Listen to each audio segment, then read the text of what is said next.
নমস্কার। আরও একটি নতুন রেসিপির সাথে তানিয়াস রান্নাঘরে আপনাদের স্বাগত জানাই। আজকে আমি একটা টিফিন রেসিপি আপনাদের সঙ্গে শেয়ার করছি। এই টিফিনটা করতে কিন্তু খুব একটা বেশি সময় লাগবে না। ২০ থেকে ২৫ মিনিটের মধ্যে কিন্তু টিফিনটা তৈরি করে নেওয়া যাবে। আর খেতেও কিন্তু বেশ ভালো লাগে। বাচ্চাদের স্কুলে টিফিনে দিতে পারবেন বা বাড়িতেও কিন্তু আপনারা তৈরি করে খেতে পারবেন। দেখুন কতটা সুন্দর হয়েছে কেকটা, আর খেতেও কিন্তু দুর্দান্ত লাগে। কেকটা তৈরি করার জন্যে আমি একটা বোল নিয়েছি, তাতে একটা ডিম ফাটিয়ে নিলাম। এবার ডিমটা আমি খুব ভালো করে ফেটিয়ে নিচ্ছি।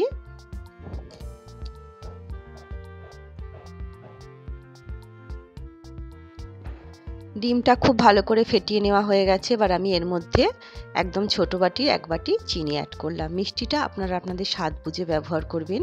চিনিটা একটুখানি গুঁড়ো করে নিয়েছি, তাহলে ডিমের সঙ্গে মেশাতে কিন্তু খুব সুবিধে হবে। চিনিটা ভালো করে মিশিয়ে নিলাম। এবার আমি এর মধ্যে ওই একই বাটির ১ বাটি দুধ দিলাম। স্বাদ অনুসারে সামান্য একটুখানি নুন, আর দিলাম একদম ছোট চামচের ১ চামচ ভ্যানিলা এসেন্স দিয়ে এবার সমস্ত কিছু আবারও আমি খুব ভালো করে মিশিয়ে নিচ্ছি।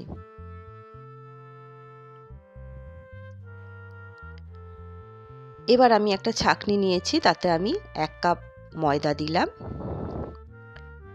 আর ২ চামচের মতো দিলাম বেকিং পাউডার। এবার একটুখানি ছেঁকে নিচ্ছি।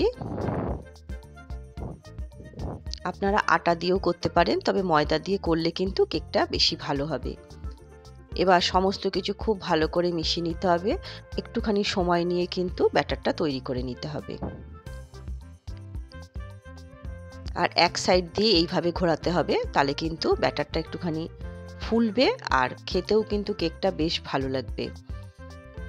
এবার আমি এর মধ্যে দিলাম একদম ছোট বাটির ১ বাটি রিফাইন অয়েল দিয়ে আবারও আমি খুব ভালো করে মিশিয়ে নিচ্ছি।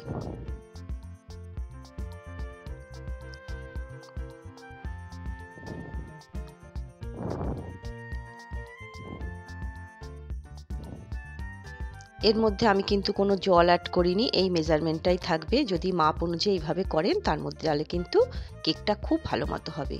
এবার গ্যাস ওভেন অন করে একটা ফ্রাই প্যান বসিয়ে তাতে আমি ১ চামচ বাটার দিলাম। বাটারটা একটুখানি চারিদিকে এইভাবে বলিয়ে দিচ্ছি।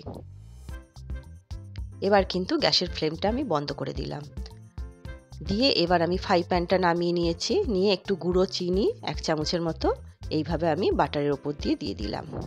একটা কলা আমি খোসা ছাড়িয়ে এইভাবে আধখানা করে কেটে নিয়েছি, সেই কলাটা দিলাম। কিছু আপেল আমি কেটে রেখেছিলাম ব্যাটারটার মধ্যে, কিছু আপেল আমি অ্যাড করছি।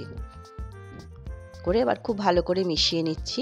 এই কেকটা খেতে কিন্তু দুর্দান্ত লাগে। বাচ্চাদের করে দেখবেন, বাচ্চারা কিন্তু টিফিন বক্স খালি করেই বাড়িতে আসবে। খেতে কিন্তু এতটাই সুন্দর হয়। ভিডিওটা দেখে যদি আপনাদের ভালো লাগে তাহলে অবশ্যই লাইক, কমেন্ট, শেয়ার আর সাবস্ক্রাইব করবেন। যে সকল বন্ধুরা ফেসবুক থেকে দেখছেন একটা লাইক দিয়ে অবশ্যই পেজটিকে ফলো করবেন।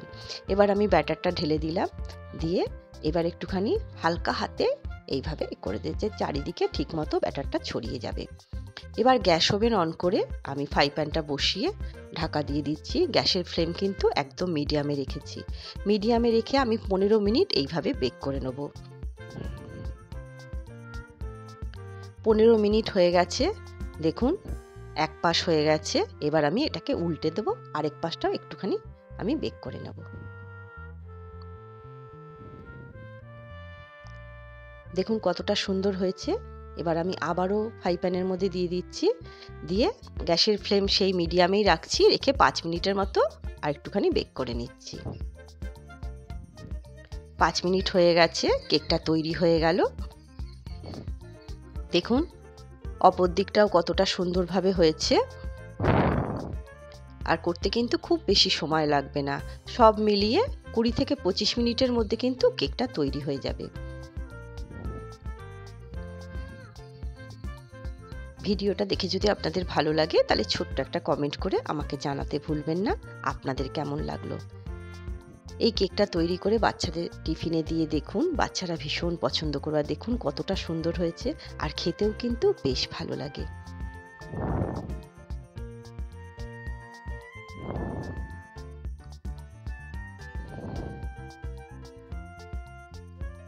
দেখে বুঝতেই পাচ্ছেন কতটা সুন্দর হয়েছে।